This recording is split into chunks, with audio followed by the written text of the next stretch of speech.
Oiê, pessoa, tudo bem com você? Eu espero que sim. Se você não me conhece, muito prazer, o meu nome é Camila. Seja muito bem-vindo ao meu canal.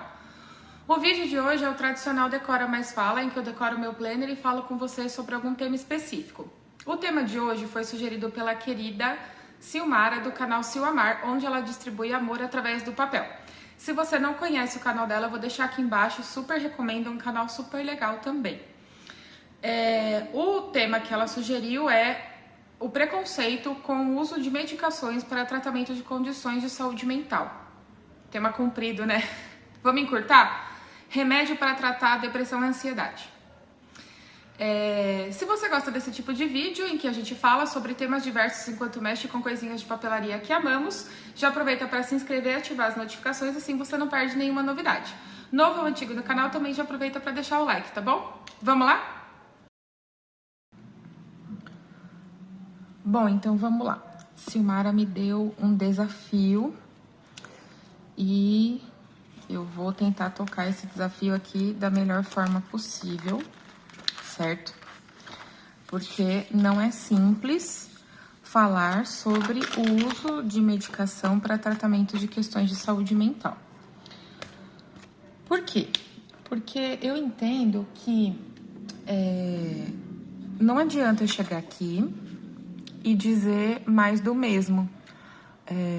Que seria mais do mesmo? Olha, o remédio para tratar saúde mental é bom, faz bem, pode usar, vai tranquilo. Isso se ouve já, né? Então, e existe também muito preconceito em volta do uso de medicamentos no tratamento de saúde mental. Então, eu quero trazer um pouco dessa reflexão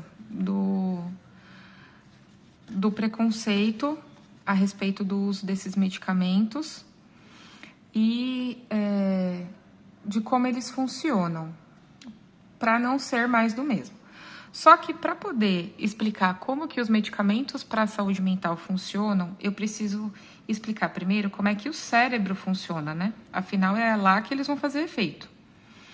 E é muito difícil explicar o funcionamento do cérebro, já é difícil explicar para quem estuda o cérebro. Então, imagina num canal com todos os tipos de pessoas assistindo. Mas eu vou dar o meu melhor aqui e se ficar alguma dúvida, eu tô disponível para responder todos que quiserem perguntar, tá? Então, vamos começar a falar como que funciona o cérebro mais ou menos. A analogia mais simples que eu encontrei para falar do funcionamento do cérebro é uma analogia relacionada à chave e fechadura. Para quem não está habituado a falar de cérebro, a falar sobre esses assuntos, de como que funciona, eu acho que essa é uma analogia que contempla bem. Por quê? Porque o nosso cérebro, ele funciona com base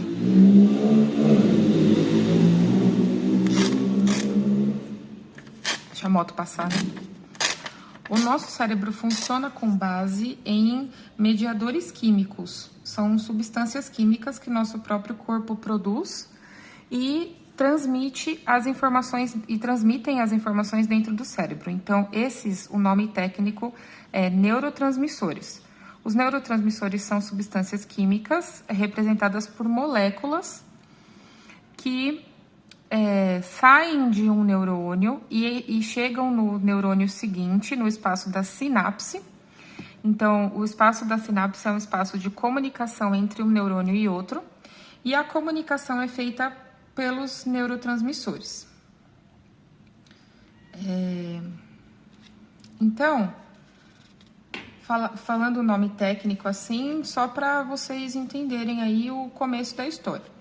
Então, neurotransmissores são substâncias químicas que transmitem a mensagem do neurônio A para o neurônio B dentro da sinapse. São os neurônios que se comunicam. Um dos neurotransmissores mais conhecido, que muita gente já ouviu falar o nome, é a serotonina, que muita gente conhece até como molécula da felicidade, né? Eu não vou ficar falando aqui nomes de neurotransmissores porque não é pertinente. Tem serotonina, dopamina, GABA, enfim, tem vários, mas não é isso que é o foco. Então, por que eu falei de chave e fechadura? Porque eu vou ter que explicar mais ou menos quando que a gente decide usar medicamentos para o tratamento em saúde mental. Então, se a gente for pensar na analogia da chave e da fechadura, a gente pode dizer que o nosso cérebro, por meio dessa transmissão, seria o seguinte: no funcionamento ali do cérebro normal, você tem o neurônio que vai mandar a mensagem, o neurônio que vai receber a mensagem, e a mensagem, que é o neurotransmissor. Então, para você entender um pouquinho melhor, para ficar um pouquinho menos confuso, eu vou dizer o seguinte: o neurônio que quer passar a mensagem é você chegando na sua casa com a chave da porta na mão, tá? A mensagem é a chave. E o neurônio que vai receber a mensagem é a porta da sua casa com a fechadura. Para a mensagem ser entregue e ser seguida, para que o seu cérebro faça aquilo que a mensagem solicitou, a mensagem tem que ser colocada na fechadura, entrar na casa e surtir o efeito. Então, para o seu cérebro seguir a ordem que foi dada, a chave tem que entrar na fechadura, a porta abre e a mensagem entra, tá? O neurotransmissor é a chave. O nosso cérebro, ele não é estático. Então, a gente nasce, os nossos neurônios nascem com uma certa quantidade de portas e uma certa quantidade de fechaduras. Porém, a gente tem uma característica no cérebro que é a renovação, que é a mudança. Nosso cérebro está sempre aberto e nele estão sempre acontecendo mudanças. Então, para a mensagem ser efetiva, não basta uma chave e uma fechadura.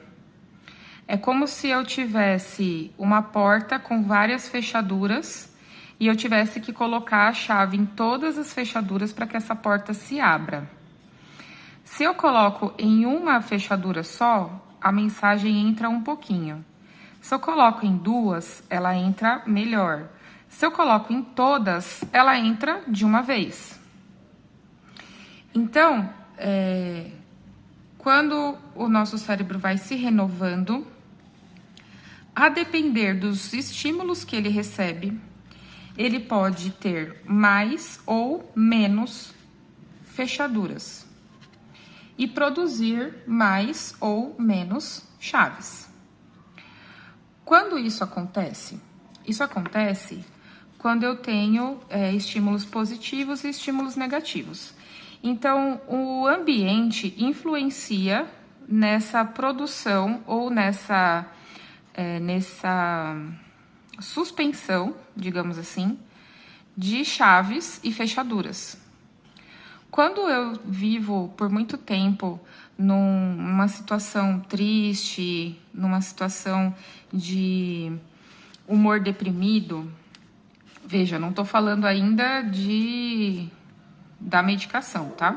Estou falando do funcionamento do cérebro.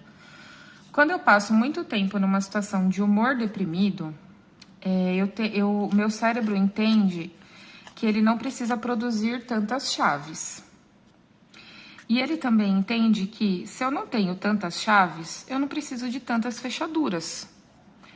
Então é como se ele pegasse a porta e tirasse uma parte das fechaduras. Mesmo que ele esteja produzindo a mesma quantidade de chaves, que é a mensagem, se eu não tenho fechaduras para essas chaves entrarem, a mensagem não vai chegar.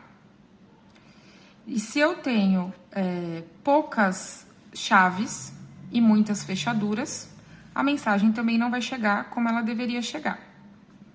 Não sei se está ficando claro até aqui. Dentro da minha cabeça está funcionando, mas eu não sei você que está assistindo se está conseguindo compreender da forma que eu gostaria. Mas vamos lá. Quando eu tô muito tempo nesse humor deprimido, como eu disse, o meu cérebro entende que eu posso ter menos chaves e menos fechaduras. E é aí que começa uma infrarregulação. O que é isso?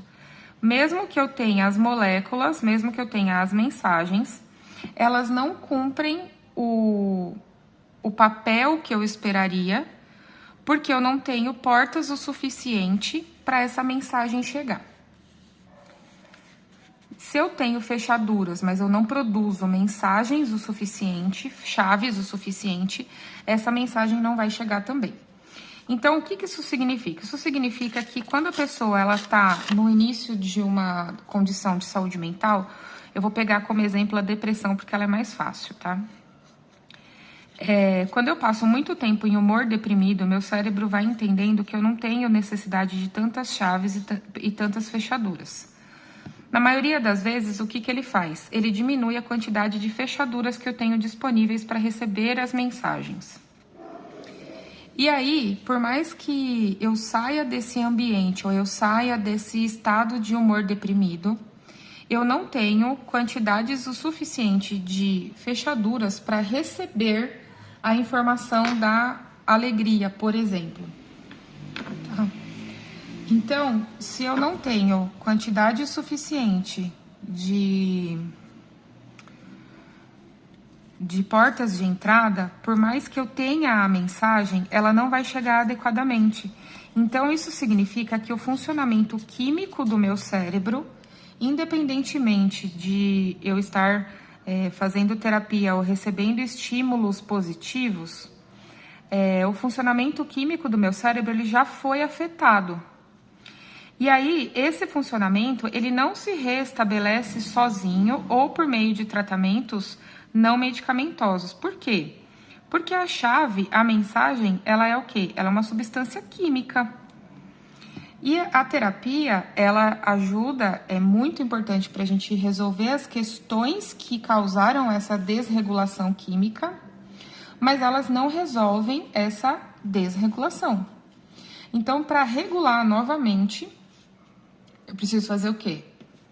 Eu preciso que tenha substâncias químicas que me ajudem a regular novamente. E aí é que a gente chega na medicação. A medicação é uma substância química, ok? Então, eu uso essa substância química, a medicação, para regular novamente, do ponto de vista de funcionamento de substâncias químicas, o meu cérebro. É por isso que, muitas vezes, o tratamento de condições de saúde mental precisa do uso de medicação. Ah, mas a medicação vicia. Como toda substância química que entra no nosso corpo, a medicação ela não tem um único efeito, ela tem vários. Ela pode ter até efeitos colaterais, por exemplo. E aí, isso não serve só para as medicações de saúde mental, isso serve para diversas outras medicações. Por exemplo, espironolactona. É uma medicação diurética que inicialmente foi criada para tratamento de hipertensão, pressão alta. Mas se percebeu que o uso da espironolactona também ajudava a tratar acne. Então, algumas pessoas recebem prescrição de espironolactona para acne. Não foi para isso que ela foi criada, mas ela tem esse efeito plus, o efeito colateral dela ajuda a tratar acne. Então, ela começou a ser usada para isso também. Ela causa dependência? Não causa. As substâncias que são utilizadas para tratamento de saúde mental têm um maior potencial de causar dependência? Sim, tem tem um maior potencial, sim. Estaria mentindo se eu dissesse que não. Porém, por que a gente utiliza mesmo assim? Porque a grande maioria delas é segura para uso, desde que bem indicada, bem utilizada. Algumas delas causam dependência, sim, especialmente as que pertencem à classe dos benzodiazepínicos. Para ficar mais fácil, são aqueles remédios que precisam de receita azul, tá? Além da receita controlada em 2 vias, o benzodiazepínico é o remédio que precisa da receita azul, porque ele é mais específico. Então, esse tem um potencial muito maior de causar dependência no usuário. E ele é prescrito em situações muito peculiares. Então, ele é mais ou menos um band-aid.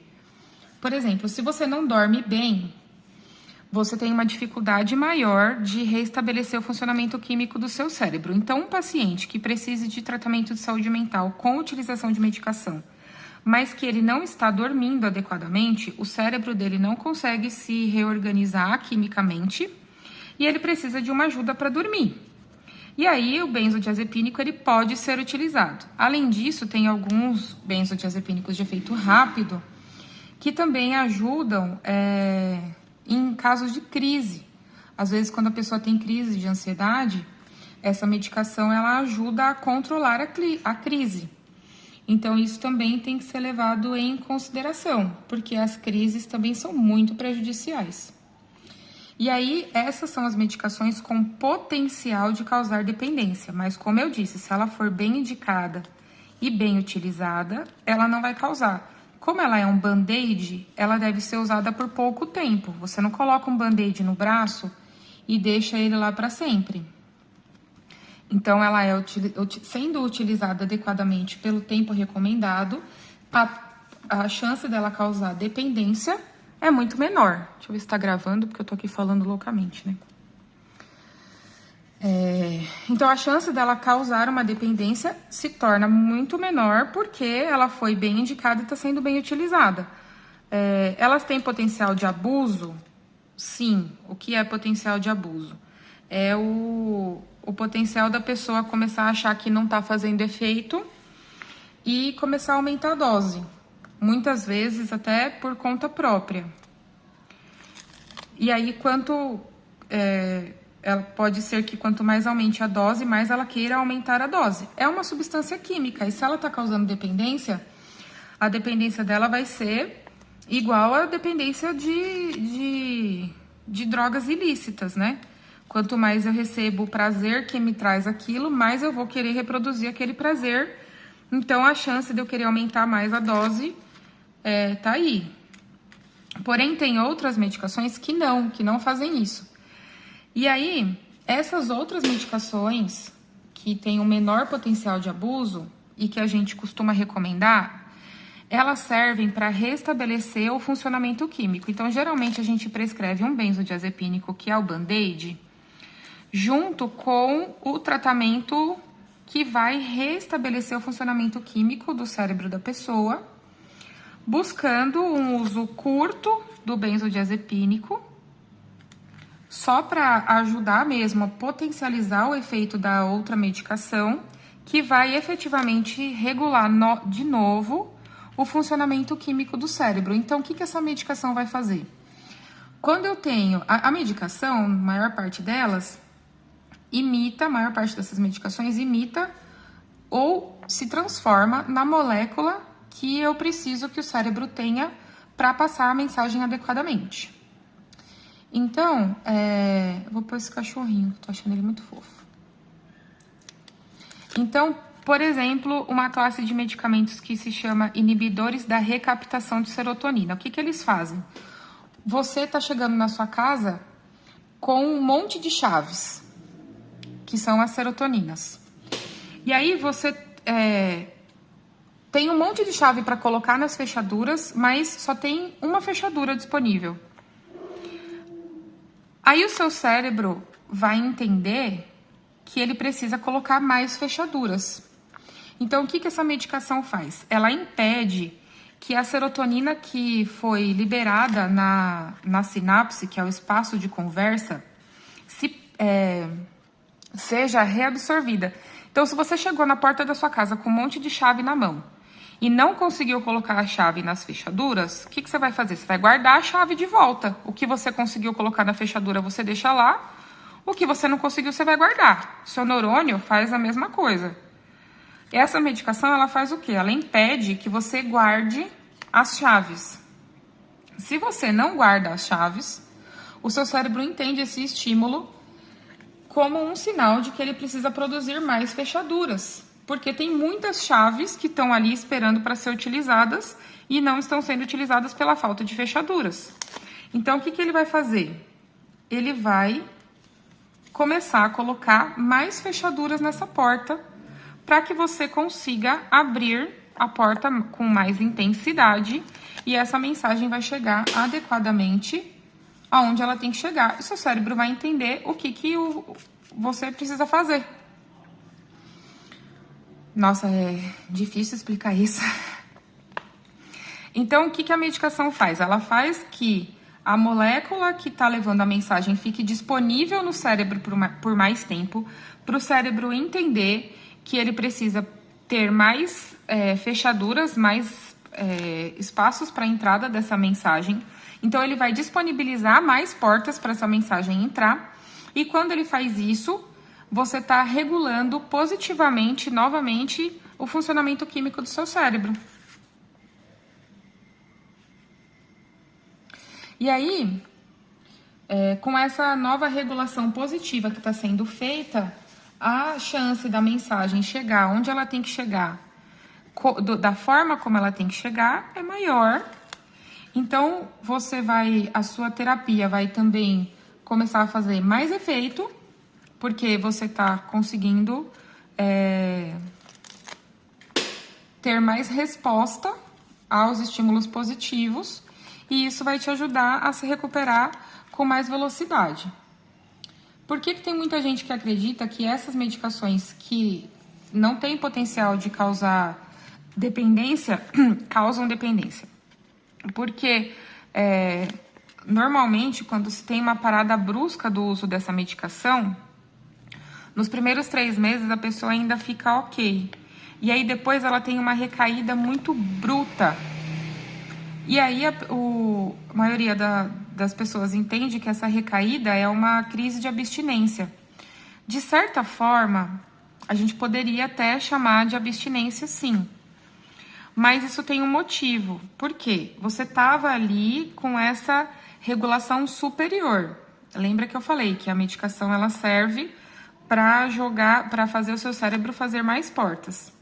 Então, eu tô ali com uma regulação superior, uma necessidade maior de portas. De repente, eu paro a medicação, sem fazer um desmame, sem fazer a suspensão adequada do remédio. Então, eu não tenho mais o fornecimento que eu tinha das chaves para o meu cérebro manter essas fechaduras funcionando. E aí ele começa a perceber que tem menos necessidade de fechadura, porque não tem tanta chave assim ali. E aí ele diminui a quantidade de fechaduras novamente. E aí é quando a mensagem começa a ficar inadequada de novo. E tem uma grande possibilidade de você ter uma recaída. Então, essa medicação, quando ela é introduzida, ela demora um pouco para começar a fazer efeito, porque ela tem que produzir mais portas. E quando ela é retirada, ela também demora um pouco para sumir, mas quando ela some, ela pode causar uma recaída se ela não for retirada adequadamente. Por isso que ela tem que ser retirada devagar. Porque isso é que vai fazer com que o seu cérebro entenda que ele precisa manter ali as portinhas. Então, quando você vai tirando devagar, você não faz uma parada brusca, as portinhas continuam ali. E quando você vai fazendo o desmame, você consegue retirar a medicação. Não causou a dependência, porque não é para causar dependência mesmo. E você fica bem. Claro, continua fazendo terapia, por favor, não pare. Mas se você, no seu tratamento, receber a indicação do uso de medicação, não se assuste. Não pense que você vai ficar dependente, que você é fraco, que você não dá conta sozinho. Não é isso. E não pense que você vai ficar viciado, nunca mais você vai se livrar do remédio. Também não é isso. Só que precisa ser utilizado com a indicação correta e da maneira correta, para que o seu cérebro efetivamente se recupere quimicamente do período pelo qual você passou e assim você fique bem, de verdade. Certo? Deixa eu mostrar como ficou a decoração. Achei que o verde meio que destoou do restante aqui, mas eu gostei. Entendido? E aí, pessoa, o que você achou da explicação de hoje? Silmara, que desafio que você me deu. Eu espero que, no final das contas, tenha ficado claro por que as medicações podem ser importantes para o tratamento de saúde mental, por que você, se tiver com dúvida, pense melhor, né? Espero que tenha esclarecido para você poder fazer uma melhor escolha, porque eu entendo que quando as pessoas entendem o que está acontecendo, elas podem escolher melhor. E caso você tenha ficado com dúvida e seja um paciente com indicação do uso de medicação, converse com seu médico, discuta com seu médico a respeito, tá bom? Se envolva nas decisões. Não fique totalmente resistente, não rejeite de uma vez a proposta. E se você é uma pessoa que tinha esse preconceito anterior com o uso de medicação, espero que também tenha te ajudado a lidar com isso. Silmara, espero que tenha satisfeito aí a sua solicitação. E você que não é a Silmara, se tiver qualquer dúvida, a Sil também, né? Pode deixar aqui nos comentários, eu vou tentar explicar da melhor forma possível, tá bom? Um beijo e até o próximo vídeo.